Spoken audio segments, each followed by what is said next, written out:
The Titans 2024 draft class is complete. What roles do we see these guys taking? How many starters did the Titans get in this draft? We're going to break it all down now. This is the Music City Audible. Let's get to it.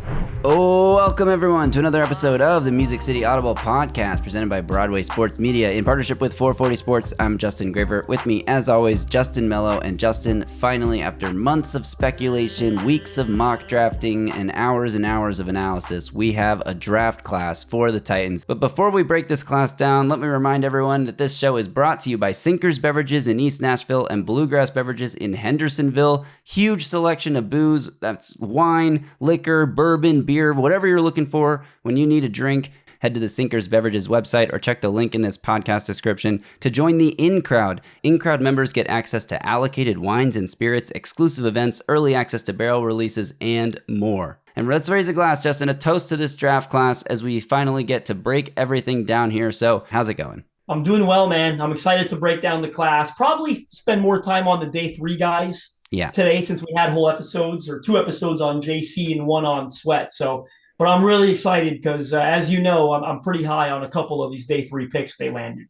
Yeah, so let's just run through the class really quick, and then we'll go through and break down each guy. So obviously we know in the first round, pick 7 overall, the Titans took J.C. Latham, the tackle out of Alabama. Like you mentioned, we've done 2 full podcast episodes on Latham. We had our instant reaction, which I encourage everyone to check out. But even more so, we had our everything you need to know about J.C. Latham episode, which I thought was a lot better. And people definitely need to check that one out because it has a lot less views than the instant reaction.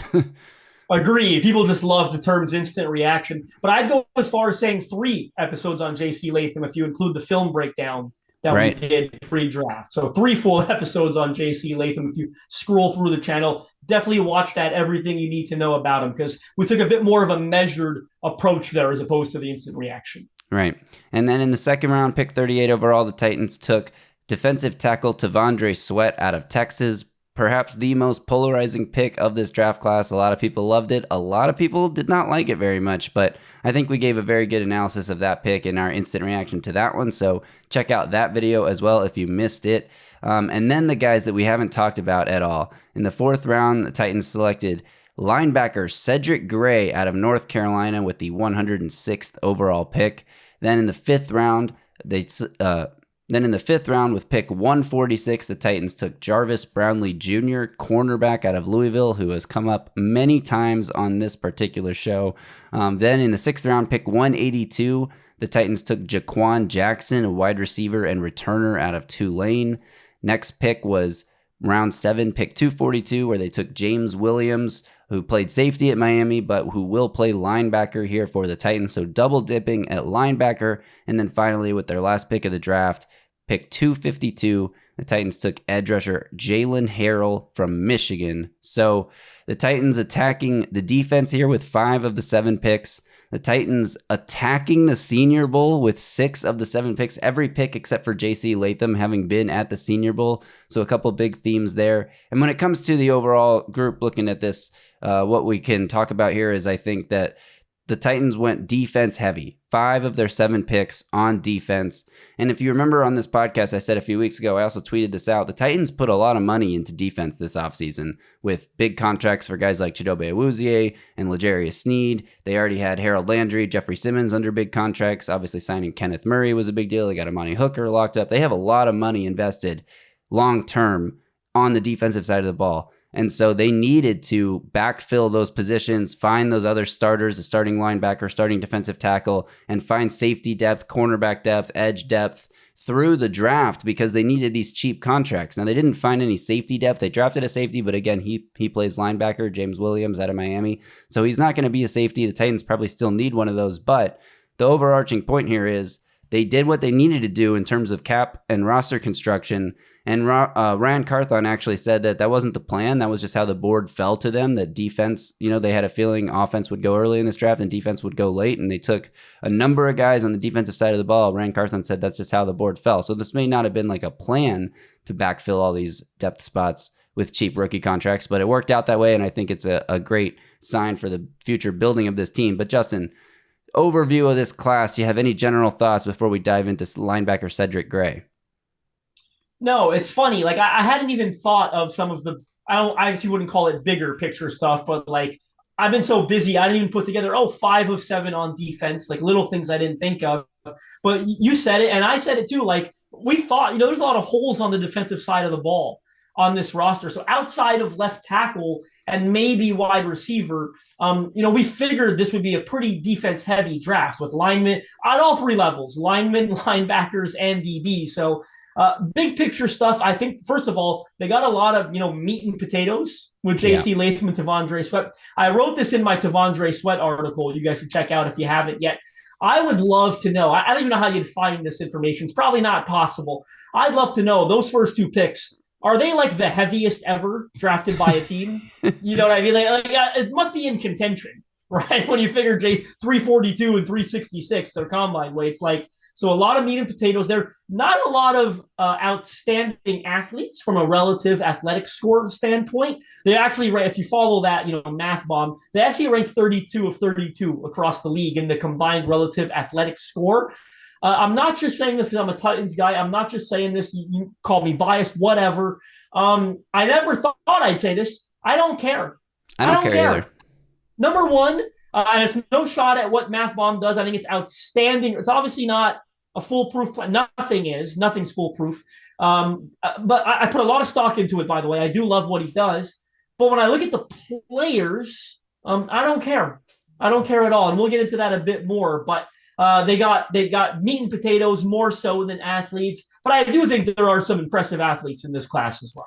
Well, I think J.C. Latham would have had a very high RAS score had he tested. We found out finally why he didn't do testing. The fact he had a sprained ankle during the Combine and Pro Day circuit, so he didn't do the testing drills because he knew that ankle would lower his times, lower his explosion scores there. So I think, looking at the guy on tape, he probably would have tested along the same lines as Olu Fashanu, Joe Alt. Maybe not that high of an athlete because those guys are exceptional, but he is a very, very good athlete for himself.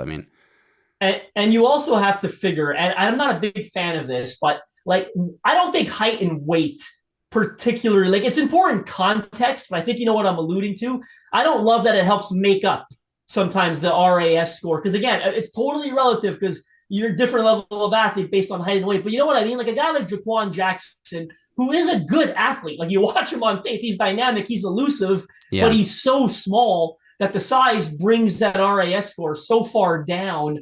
Whereas you look at that chart, if you don't realize that more than meets the eye, you're like, oh my God, this guy's a bad athlete. Look at this RAS score. He is not a bad athlete. There's a reason he's out there returning kicks and punts and manufactured touches. Like there are things that are important variance there. Yeah, I think a lot of RAS is the height, weight combined with the speed. Like if you run a 4.41 at 5'8", you have a low RAS score. If you run a 4.41 at 6'3", you have a through the roof RAS score, which makes sense. But yeah, it also is important context, I think. All right, let's get into linebacker Cedric Gray here because we haven't talked about him at all. Titans drafted him in the 4th round.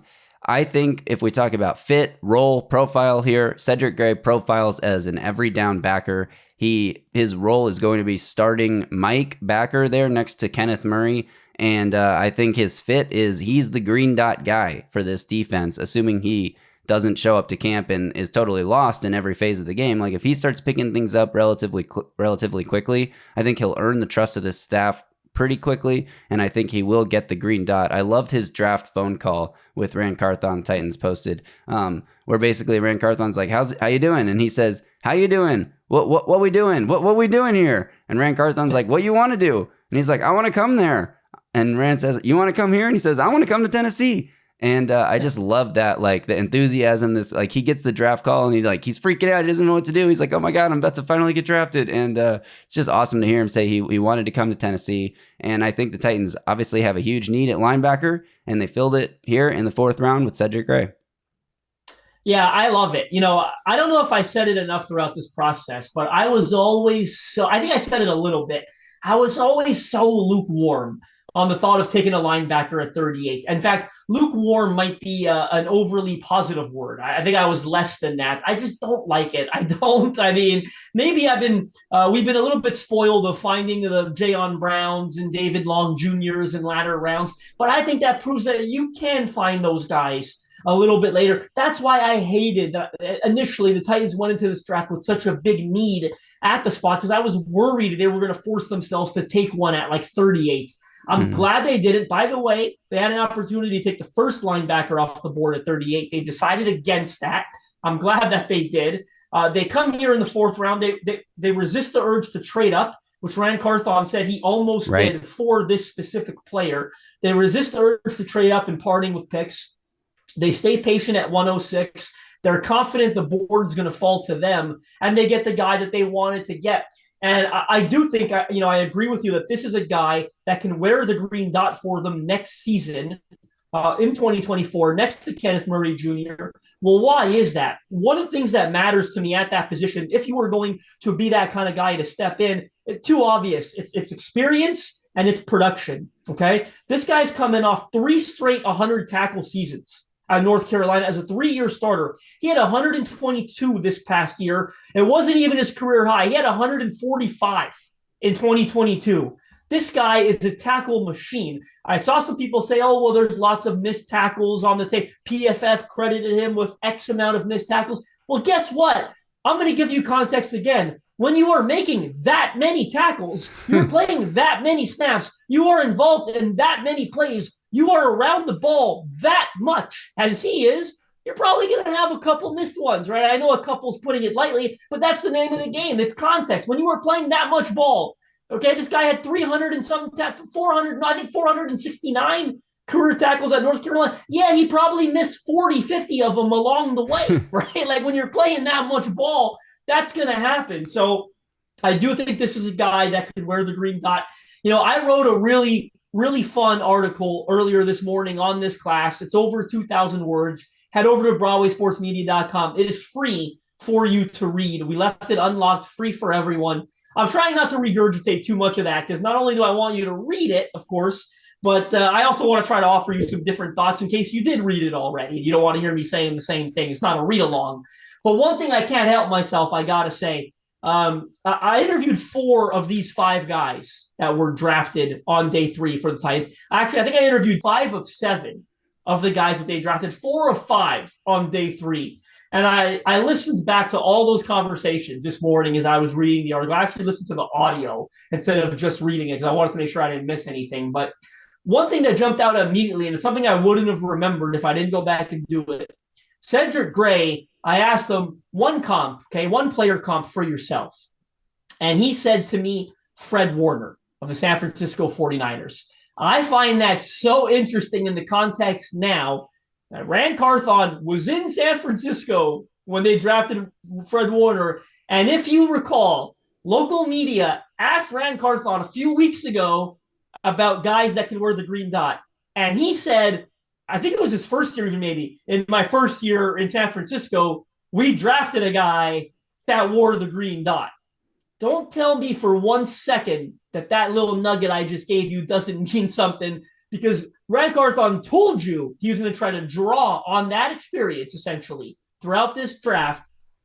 In a separate conversation, unknown to one another, Cedric Gray told me he feels like he's a lot like Fred Warner. Ran Carthon ends up drafting him, and he's going to wear the green dot for this team just like Fred Warner did.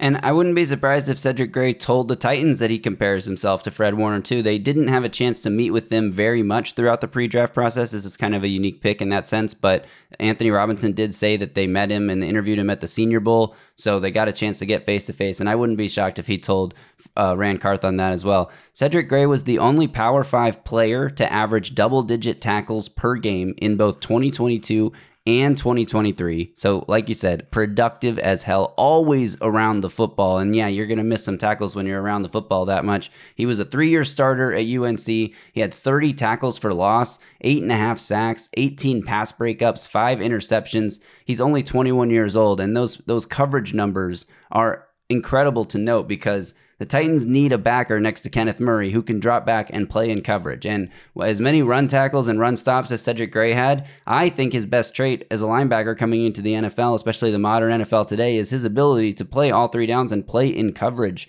One of the best coverage linebackers in this entire class. And you mentioned this in your article, but I'll say it again because I tweeted it yesterday after the pick was made, that he had the top next-gen stats production score of anybody in the 2024 linebacker class. And I don't know exactly what goes into a production score, but I guess it is a combination of tackles, interceptions, pass breakups, forced fumbles, all that stuff. And he was the number one guy in that metric in this entire draft class. So to get him in the 4th round, to bring in a guy that you think is going to be a day one starter in the 4th round is just excellent work here by the Titans. 100%. I can't wait to see him hit the ground running. You said it earlier, not to throw a wet blanket on it, but let's see how he gets into camp. Let's see how he picks things up. You figure this is going to be a competition between him and Jack Gibbons. Maybe you include Otis Reese in that competition as well. But when you just look at the caliber of athlete this guy is next to a Jack Gibbons, I mean, I got a hard time thinking that he doesn't win this competition, right? Particularly, we know what Gibbons' shortcomings are. The only way he doesn't win this is if he just takes more time to acclimate, pick up an NFL playbook, get used to an NFL lifestyle. But again, based on the history of the player, the 3 years of experience, production, playing high-level ball in North Carolina, you figure he's going to make a rather seamless transition. I think he's going to end up being one of Titans fans' favorite players before too long. So let's talk about the next guy on this list here. The Titans drafted in the 5th round cornerback Jarvis Brownlee Jr. with the 146th pick out of Louisville. Jarvis Brownlee Jr. is a guy we've talked a lot about on this particular show. We've mocked him to the Titans way back when. I think maybe I can't remember exactly, but I feel like our way too early mock draft we might have talked about Jarvis Brownlee Jr. But I'll say this, I didn't think he would make it to pick 146 in the 5th round, especially we did so many times running through the PFF mock draft simulator, and he was never there in the 5th round at this pick for the Titans. So I was surprised to see him fall there. And what's even more crazy is the other guy that we compared him to throughout the process, Chris Abrams-Drain from Missouri, went one pick before the Titans were on the clock when they took Jarvis Brownlee Jr. And those two guys, we kept saying, like, they're very similar players, hard to really distinguish them. But I think what defines Jarvis Brownlee Jr. as a cornerback is that aggression. And people were saying this all over Twitter, but he's got that dog in him. I mean, he erases players at the line of scrimmage with physicality, and he played inside and outside at Louisville. Rand Carthon said they'll play him inside and outside here in Tennessee. He's going to be the 4th cornerback behind a very top-heavy trio, so his depth, being able to play nickel and outside, is huge because if any of the 3 guys go down, you expect Jarvis Brownlee Jr. to step in and play. I think he will have to play at some point this year just because of how physical a position cornerback is. But I love the pick. I love the fire and the aggressiveness. And I think you have a comparison to a Titans cornerback that Jarvis Brownlee Jr. reminds you of? I do. It's crazy to say because, look, so again, before I get there, some of the measurements are different, so that probably impacts some of the capabilities. But certainly the approach, the attitude to the position does remind me of L'Jarius Sneed. And I noted they were picked like 6 picks apart. Like both of them were underrated throughout their pre-draft processes. But if you watch L'Jarius Sneed highlights when the Titans traded for him, and I'm sure you did, you saw a lot of those reps where he just wants to get right in your face, throw you down to the ground, press you at the line of scrimmage, like super, super physical. This guy's the exact same way, right? Yeah. Like I've been a huge, huge fan of this guy throughout this process. I was infatuated with this pick. I've been predicting it for quite a while now. I predicted it in a chat with you as soon as Chris Abrams-Drain was off the board. In fact, I think they would have taken him anyway, if Chris Abrams-Drain was on the board, just because of that. If you heard Rand Carthon make the draft call to him, it was hilarious. I don't know if you heard it, but yeah. Rand Carthon made a joke about bringing that South Florida Carroll City attitude. And if you're not familiar, those are some of, like, I guess you'd call them like the less fortunate areas of the state, just kind of bringing that mentality, that dog mentality with him. And Rand Carthon joked about it. Then Brian Callahan grabs the phone and says, I have no idea what that means, but sign me up for it. It was like a hilarious moment. But it's funny to hear them say that because, like, when I watched the tape, I wouldn't use those words, obviously, South Carroll or Carroll City, but I would use the physicalness, the feisty, the competitiveness, the scrappiness, the sort of, he told me the get it out the mud mentality, when I had a conversation with him, and it just jumps off the tape. Like, you want to talk about a guy living what he says, living and breathing what he talks about. The tape it's borderline funny, like how physical he is. He's got that versatility. Now, of course, there are some size deficiencies here, right? The height, the weight, the length, the wingspan, the arm length. Again, they're all like under 50 percentile, 45 or less, if I recall correctly. And that's probably going to kick him inside to the nickel. And I had a great interview with him throughout the pre-draft process. I asked him, where do teams see you playing? And I said that because in my mind, I knew I didn't want to offend him, but I knew what the measurements were. Like, what are you hearing? And he told me flat out in that interview on the Draft Network, he goes, I'm hearing mostly nickel. And credit those Louisville coaches for this past year. We never give enough credit to coaching staffs, because this guy was not really a nickel until more recently. He played a lot of boundary for them, and previously at Florida State. He played more nickel this past season than ever before. And I don't know this for a fact, but to me, this happens all the time in college. This screams of a good coaching staff saying, we know this is probably where teams are going to want him to play in the NFL. Let's give the kid a shot at playing the spot that he's going to have to familiarize himself with a year from now. So hats off to those Louisville coaches for getting him ready. Yeah, you mentioned the transfer from Florida State. That I think that's an interesting backstory there, because he's from Florida. He's, like we just said, so probably always had a dream to grow up going to Florida State, and then ends up transferring to Louisville. Well, I don't know if you're teeing me up on purpose here, but if you read my interview with him, one of the most, by the way, a ton of kids transfer nowadays. We know what the portal's become, okay? I asked maybe 50, 60, 70 guys to give me their reasoning for transferring or whatever. They all almost said the same thing. Oh, I was looking for a bigger opportunity, made a lot of great relationships at my old school, but, better opportunity, credit my new school. I don't regret the decision. This was the only guy that said to me, yeah, the decision was kind of based on emotion. Maybe if I could go back in time, I wouldn't do it again. Florida State was my dream school. Like, he was really honest, but it's funny. Like, he says that to me, and I almost disagree with him, because you look at what Florida State, not that he's not a great player, he is, but look at what Florida State had this year at the position. Renardo Green, Jerry Jones, a bunch of guys. I think both of them got drafted higher than him, if memory serves me correctly. Like, even though he tells me he regrets it, maybe it was based on emotion, wouldn't do it again, yada, yada. It's funny. He's saying that based on emotion because he loved the school so much. But the 2 years he had at Louisville, they put him in this position to get drafted. It was the best years of his career. I disagree with you, Jarvis. I don't think you regret the decision. I think you're saying that based on emotion, because you played the best football of your life those 2 years at Louisville. And not that he didn't have a great time there. He told me he did. He loved his time at Louisville. I just think when he digs deep, he probably wishes he could have made it work at his dream school. But I love what he did at Louisville. Like 96 tackles these 2 past years, bunch of PBUs, couple picks.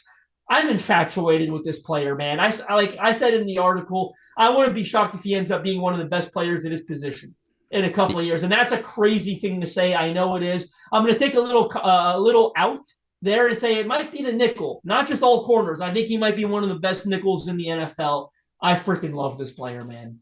Yeah, I love him too. If you watched the Senior Bowl back in February, you saw him picking off Sam Hartman right before halftime. So being productive in a huge game like that, in a huge spotlight spot, not shining away from that pressure, I think is just another aspect of his personality. When we talk about what we said we were going to talk about, fit, role, and profile, I think he fits really well into Nard Wilson's attacking defense alongside the rest of the cornerback group. He's going to bring that same element of physicality and aggression to the room. When you talk about role, we just kind of said it. He's probably going to be a slot guy, but he has a lot of experience on the outside as well. And if there is an injury or something like that, I think he's capable of stepping in and playing either side, as long as he's not matched up on, I don't know, Mike Evans at 6'5" over there. I think he'll be okay. And then when we talk about the profile, I mean, we've talked a lot about this kid and his mental makeup, and just another one of these guys that has, Rand Carthon said, they all have high football character. They all love football. And he's one of those guys too, loves football. And again, very productive player. I think his fit with the Titans is seamless, and they needed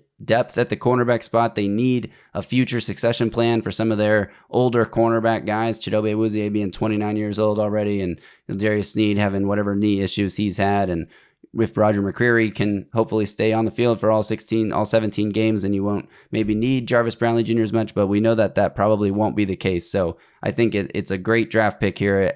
A huge value to me in the 5th round. If you think they may have reached with their first 2 picks, they didn't reach on this one at all.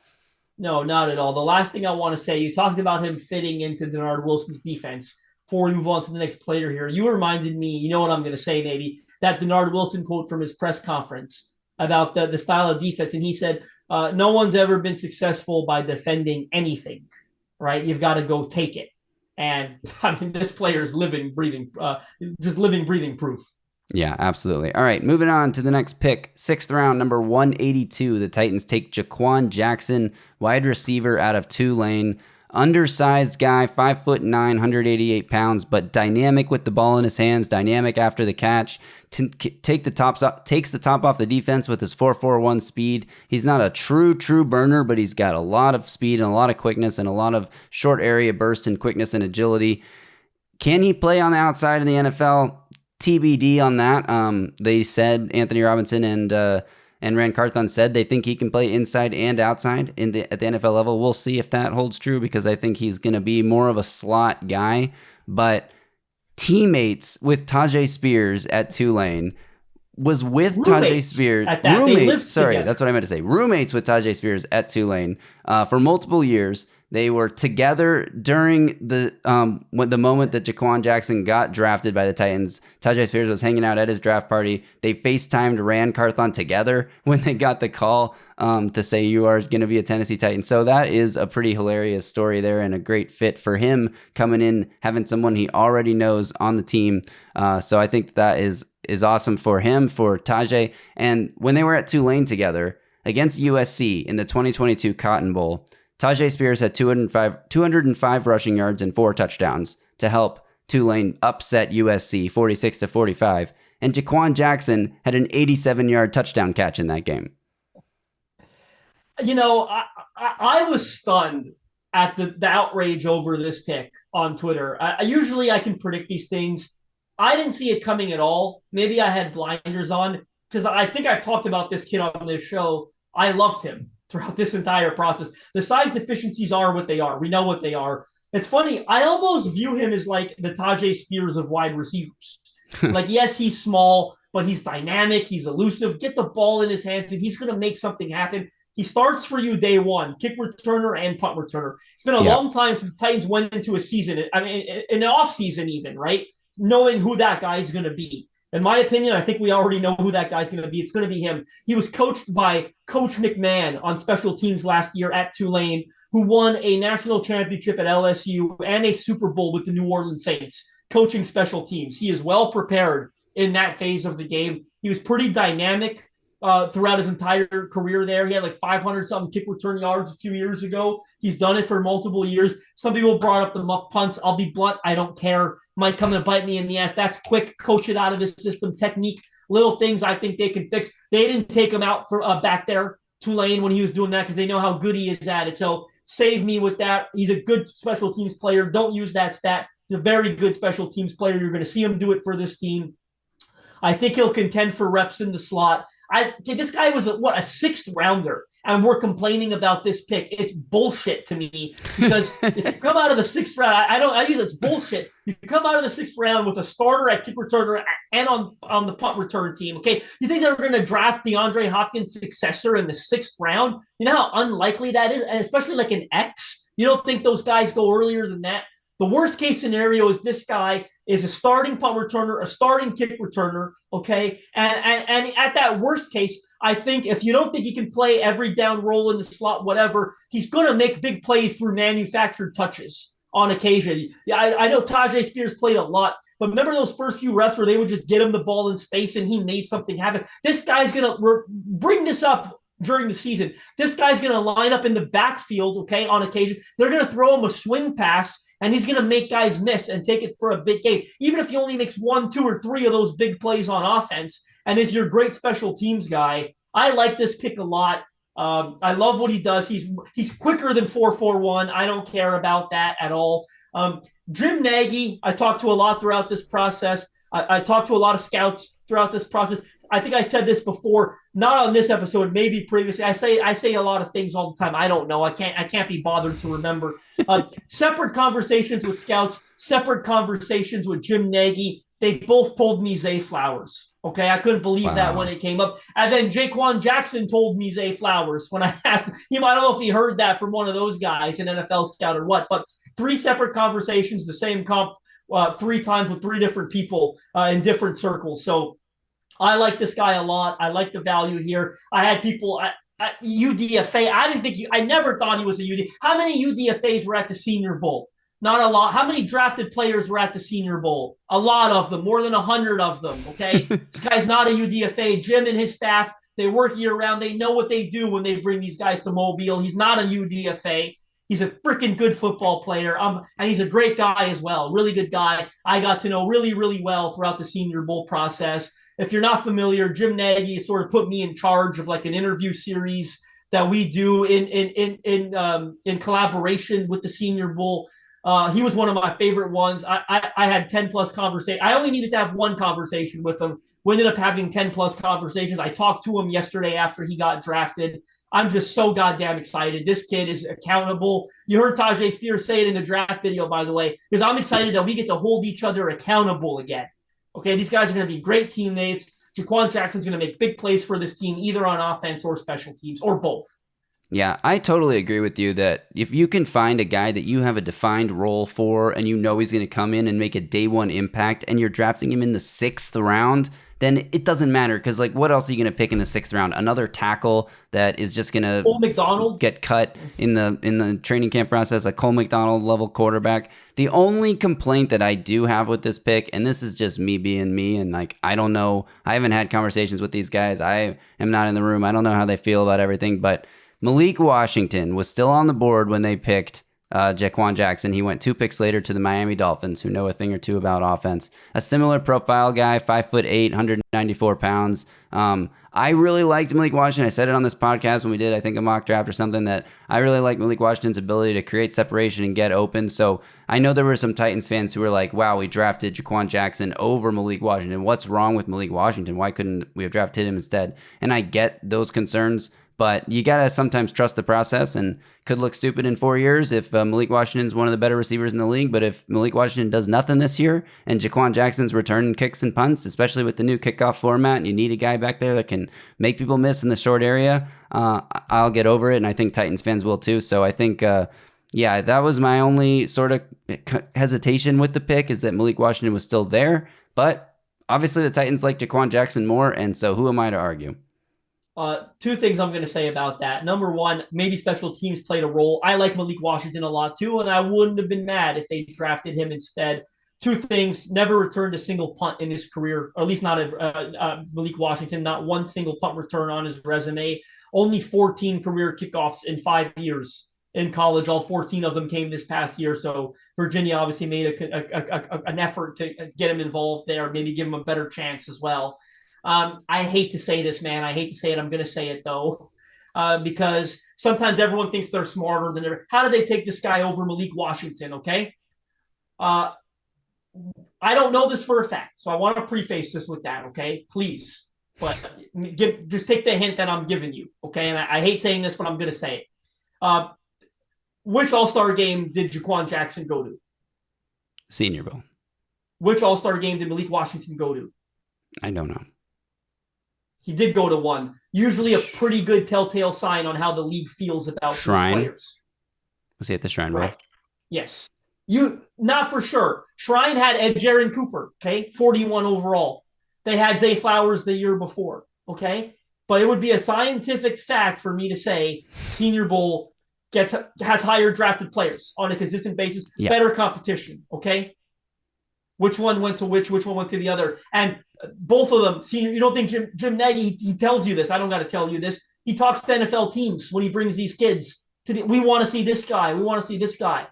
Okay. Yep. Their goal is literally to get the highest drafted players into the game. Okay. Yep. So it's not as far-fetched. Everyone crying over they took this guy over this guy. It's not as far-fetched as you think.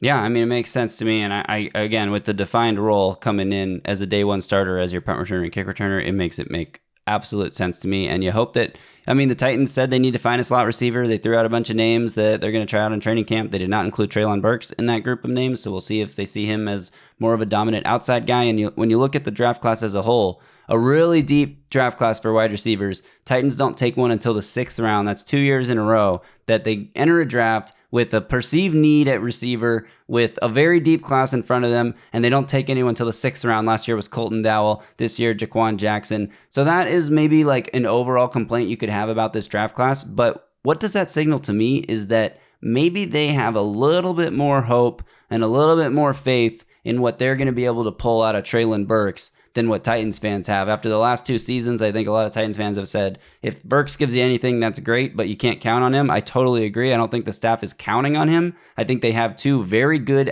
elite outside receivers in DeAndre Hopkins and Calvin Ridley. They need some production from the slot. They've got a lot of guys that can rotate in there. Kyle Phillips, of course, Mason Kinsey, if you're still on the Mason Kinsey train, Nick Westbrook-Akina, Treylon Burks maybe, but definitely Jha'Quan Jackson will be in the mix to try to earn some snaps there. So there's a fit there, I think, that could work out for the Titans. And I think they'll, if that receiver need continues to persist, they've set themselves up well next year to draft one pretty early. Because when you look at the holes on this team now, obviously, who knows what's going to develop throughout the season and what we're going to learn about this team. But you feel like next year's early picks, it's got to be one of wide receiver, right tackle, or edge, right? It's a little early to project that, but I think when you talk about when the Titans need a wide receiver, what they did at wide receiver in this draft, and how they could attack the position going forward, you kind of look at it that way, I think. Yeah, I'm in full agreement with you. Really quick, I would say wide receiver or right. Any of the 3, wide receiver, tackle, or edge. Way too early for that discussion, but not that you said this and you didn't mean it this way, but I want to point it out anyway. Huge difference between the need they went into last year's draft and only taking a 6th round receiver versus this year's draft, right? Like, sure. Last year we thought it was stupid, and it was friggin' stupid, right? Like this year, I don't think it's as stupid. In fact, this whole ever since they signed Calvin Ridley, I know we talked about the Malik Neighbors, we thought his potential, but I honestly was never sold that they were going to take one really early this year because they have DeAndre Hopkins and they have Calvin Ridley, okay? And next year's need is next year's need. Guess what? It'll probably be a good receiver class again, and you could probably draft one early when you need one. Whereas this year they felt they needed a D tackle, a linebacker, whatever you want to call it, a tackle, obviously, at 7. So not too concerned about this receiver depth. Now, if injuries start to rear their heads, Hopkins, Ridley might not be great, but a good note on Burks too, because I do feel like there's a little bit of remaining hope there, as there should be. Teams rarely move on from premium 1st round picks after 2 years, right? Like right. So they're going to give him a little bit of a chance at least. At least they're not counting on him to be the number 2. There are teams that would probably still go into this season with him as the number 2, considering where they drafted him. So at least they're not doing that. Yeah, right. Look at the Chargers with Quentin Johnston still going. What else? We're not going to talk about that. I should have known. We know. I can't believe they passed on Neighbors to take Joe Alt, the guy they're going to switch tackles, when they had Quentin Johnston and Josh Palmer top of their receiver depth chart. I really cannot believe that they did that. But they did get Ladd McConkey there at the top of the 2nd round. So anyway, this is not a Chargers podcast, so moving on here. The last thing I'll say is hopefully they don't need a right tackle in the 1st round next year. Hopefully they find a guy and Bill Callahan coaches him up and we go through this whole season thinking, wow, the Titans don't have any needs on the offensive line. It's a miracle. All right, 2 more picks to get to here. Let's talk about 7th round pick, number 242, James Williams out of Miami. And we said it at the top. He played safety in college, but he went to the Senior Bowl where he auditioned for NFL teams as a linebacker. Titans obviously saw him there playing linebacker, met with him, talked to him about the potential to play linebacker in the NFL. They announced the pick as a linebacker. They on the draft phone call, if you watched it, the Titans posted with Rand Carthon, he said, I'm going to let you talk to Frank Bush or Coach Bush or whatever, which is the linebackers coach. It's not the safeties coach. So I think all indications here are this is a very, very large human being for the linebacker position. Well, from a height perspective, certainly in an arm length and everything else. Look, it's a flyer. It's always a bit of a transition when these guys are switching positions. But there's very obvious things. Number one, first of all, he played high-level ball at Miami, and he's very productive at that spot. Number 2 is he's not athletic enough to play safety at the next level, at least not as like a back-end rangy safety. You don't want him necessarily, coming downhill and playing man coverage on slot receivers and tight ends. That's not his game. And maybe that's okay. I think it's very honest of everyone involved saying, hey, he does not have the athletic profile to play safety at the next level. He's going to have to play linebacker. Now, let me ask you a question, and I want to come away with this looking stupid. What's the difference if he was going to be a Jonathan Cyprien in the box, safety, making tackles? What's the difference? There isn't one, right? If we announced him as a safety, that would be the role he's playing anyway, because that's what the athletic profile indicates. You don't want him playing single high on the back end. You probably don't even want him playing too high on the back end. You don't want him coming downhill covering covering tight ends and slots. Jonathan Cyprien didn't do a lot of that stuff for the Titans, and when he did, he got exposed. No, this is a see ball, hit ball guy, heat-seeking missile that can play in the box. I'm not saying he's for sure going to be that guy. That's if things go well, right? He's still got to acclimate to a new position, different responsibilities. 7th round pick here. So it's like there's no guarantee that he makes the team. If it works out, he's a sub-package guy for Denard Wilson, who's big, tough, strong. Again, his tape is funny at times because he's a heat-seeking missile, man. Like there's no 60 kilometers, or I guess I'm Canadian. There's no 60. What's 60 miles per hour? Maybe that's really fast. I don't know. I'm going to say it in Canada because I'm Canadian. This is not a 60 kilometer an hour player. This is a 120 kilometer an hour player. So I don't know what it is. I actually don't know what it is in miles. I swear to God. I have no, like, is 60 miles an hour fast? I don't know. It's pretty fast. Yeah. I mean, it's not like super fast. It's fast. What's the speed limit on the highway? Put it in that context. 70, 75. Okay. See, I said 100. Here it's about 100 kilometers, right? So there's the context for you. This is 100 kilometer an hour. It's a 75 mile an hour player. Okay. Since I got the context now. There's no, what's 50 mile an hour on this guy's speedometer? It's 75 or faster. So that's the way it is with this guy. See ball, get ball. I'll keep it short because he's a 7th rounder. Worst case scenario, this guy's a machine on special teams. Exactly. And that's when we talk about fit, role, profile. Like, he fits Denard Wilson's defense again. Heat-seeking missile, like you said. I will give him measurables here because we said he's massive, but we didn't say what his size is. He's 6'4" 2/8", 231 pounds. His RAS score compared to safeties, 4.51. Bad. His RAS score compared to linebackers, 7.42 above average. So pretty crazy to see the difference there just with the athleticism at those two positions. But huge guy. He ran okay, 4.65 40, not the fastest, not the slowest. Jumped okay, 30-inch vertical, 9'9" broad jump. No, the 30 vertical is bad for both positions.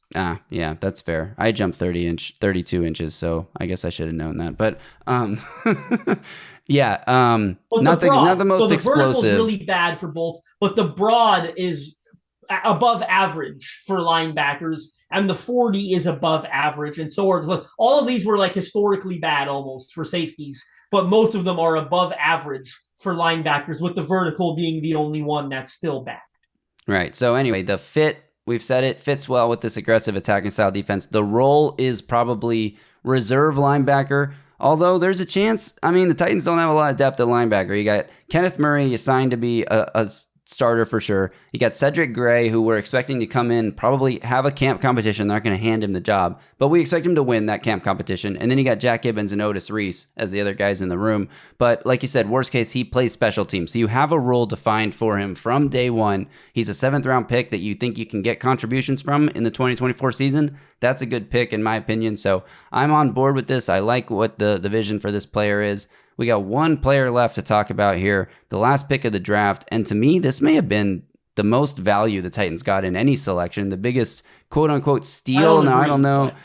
7th round, late 7th round, it's hard to say is like this if this guy will even make the roster, but it's Jaylen Harrell, edge out of Michigan, who won, obviously, the national championship last year. He's a very productive player for Michigan. He led the team, actually, in pressures with 31, in tackles for loss with 10, in sacks with 7.5, and posted a 19.9% pass rush win rate, which is fairly good. It's not elite, but it's pretty good for a championship level defense. Obviously, he's surrounded by talented players, but to be the one who leads the team in the 3 big pass rushing categories is a pretty good metric for a 7th round pick, I think.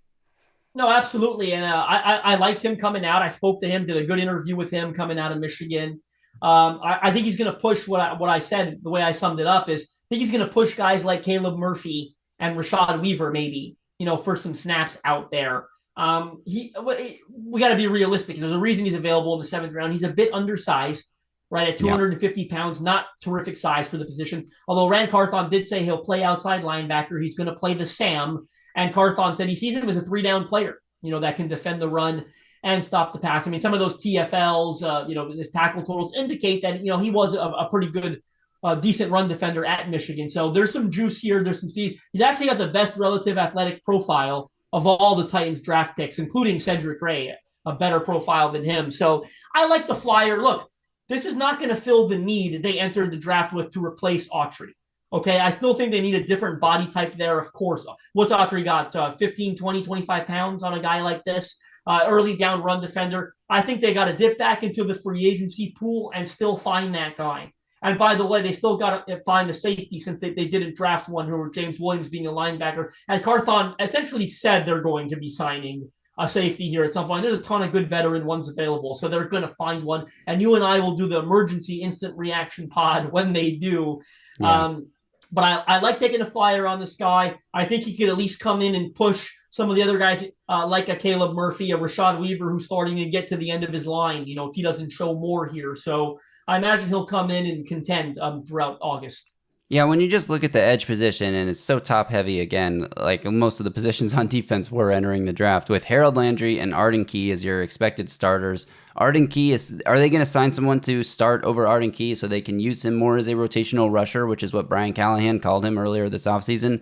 Maybe, maybe not. And then, the depth behind them, Caleb Murphy, who was a UDFA last year, Rashad Weaver, who was a 4th-round pick, 3 or 4 years ago now? So that's it, though. That's the edge group that the Titans are working with. So there's definitely room for Jaylen Harrell to come in here and make the team, make an impact as a rotational rusher, whether it's the 3rd, 4th, or 5th guy on that list. I think he could push those guys, like you said, and potentially wind up as the 3rd rusher. I mean, that's very high end projection here for a 7th-round pick. So there's no guarantee that he even makes the roster. But I think when you talk about the overview of this draft class is every guy coming in has a role defined for them from day one. And whether that's starting left tackle, starting defensive tackle, starting inside linebacker, or rotational depth as a cornerback, rotational depth as a slot receiver, starting punt returner, starting kick returner, rotational depth as a linebacker, and rotational edge rusher here with Jaylen Harrell as the last pick. That's a pretty good way to draft to get guys in the room that are going to contribute, as opposed to taking another offensive tackle that maybe could compete for right tackle, or maybe he'll end up on the street if they draft a 6th or 7th round tackle here in this class or something like that. So I just like the approach and the way they attack this draft. I do think there was a little bit more than Rand Carthon will say of addressing needs over taking best player available. And we have no idea what their board looked like, so I can't say that definitively. That's the only thing that would concern me a little bit, is that they may have reached for a Tavondre Sweat because they felt like the hole at defensive tackle was so big and there was a run on tackles going. And if they missed on Tavondre Sweat, then that could have been a disaster for them, because they may have not had a backup plan at the defensive tackle position. Even if there's another very highly rated player on the board still, but you're not at defensive tackle, and you need a defensive tackle. They sort of pigeonholed themselves into needing a left tackle, into needing a defensive tackle, into needing a linebacker at 106. Into needing a linebacker. But that's also the work of John Robinson just absolutely tearing this roster down with horrible draft classes from 2021, 2022. So that's kind of why. 2020 as well. 2020 as well. That's kind of why you end up in a position where you need to fill some certain spots. So you hope that the overall philosophy is not always going to be to address your biggest needs through the draft. And hopefully the Titans have filled almost all the needs that they'll have going into the season at this point. And I do think they will sign some guys. So you want to comment on that, and then we'll talk about sort of where the Titans go from here as we close out? No, yeah, I just want to quickly say the best player available stuff, I love it. I don't know that there's a team in the league that makes all picks based on best player available. I don't believe that for a second. Who did the Chiefs take in the 1st round? The receiver, Xavier Worthy, right? You don't think they need a receiver after what happened with Rashee Rice? You think that was just the best player available? And they're we can go down to all 32 teams. At some point, they fill the need. Yeah. I mean, you look at what the Lions did, drafting back-to-back corners to start the draft. Same with the Eagles, back-to-back corners to start the draft. And those are rosters. Everyone threw the ball on both of them last year.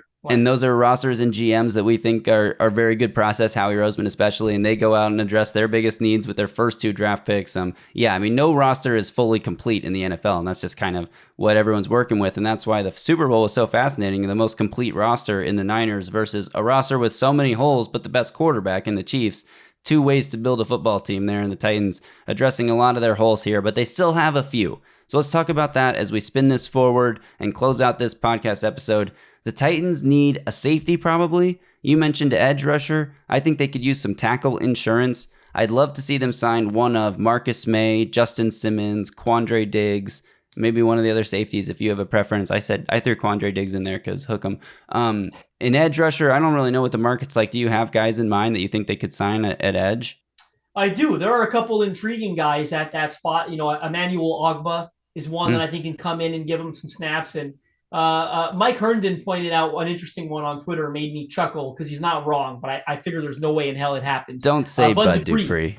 Yeah, Bud Dupree's out there. He's a decent run defender. He is, right? He'd come in, play those early downs. Like, he's almost like the kind of guy they need, right? Which is unfortunate because John Robinson's not there anymore. Mike Vrabel's not there. Never say never. And if he's having a hard time finding a job, whatever, he's not going to say no.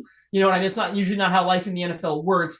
But I think there's usually a mutual understanding. This didn't really work out, and we paid him a ton of money, and no, thank you. And Rand Carthon did release him. Right now that I think of it, I think that was Rand's first offseason on the job. But it was, same offseason he released Taylor Lewan, Zach Cunningham. He released them all the same year.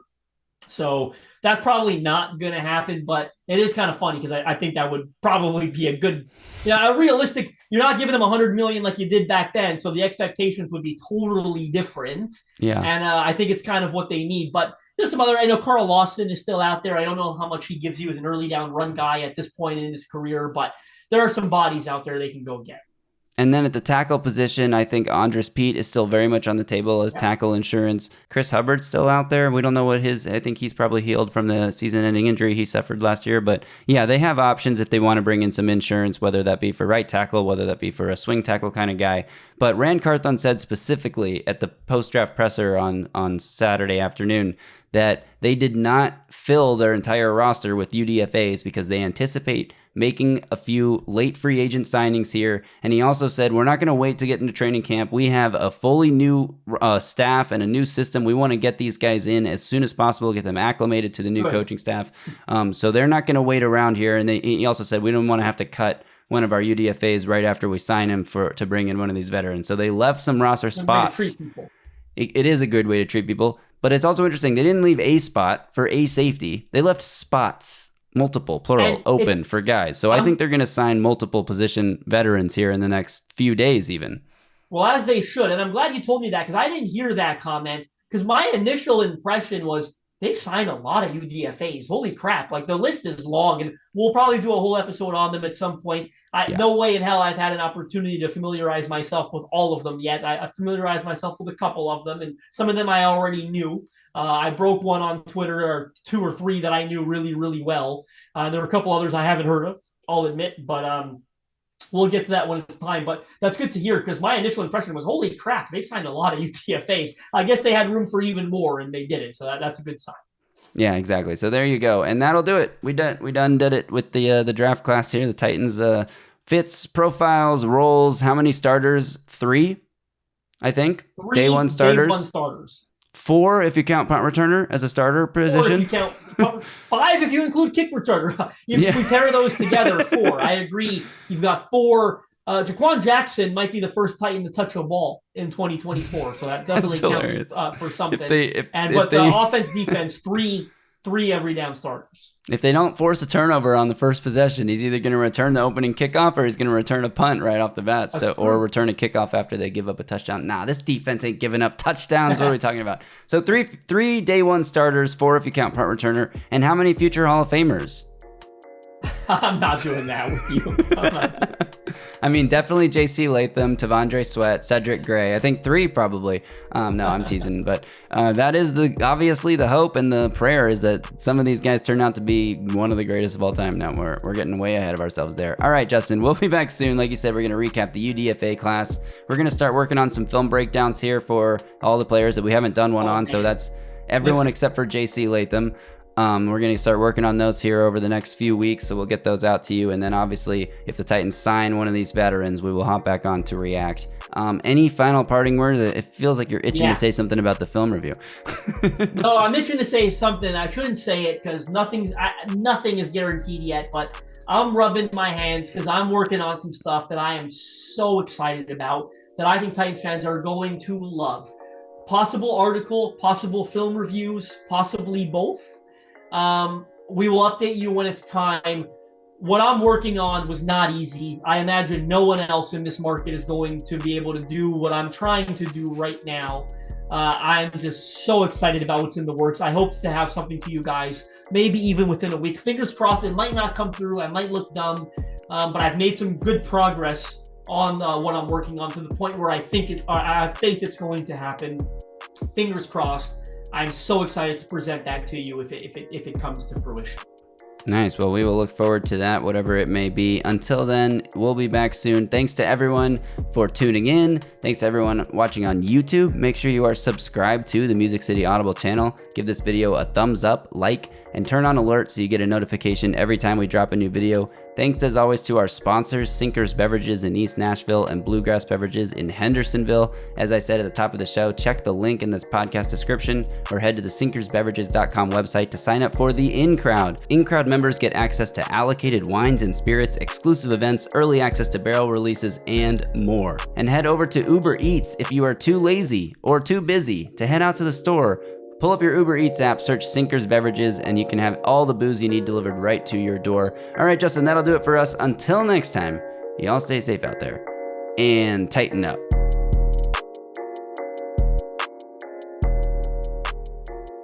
A Broadway sports media production.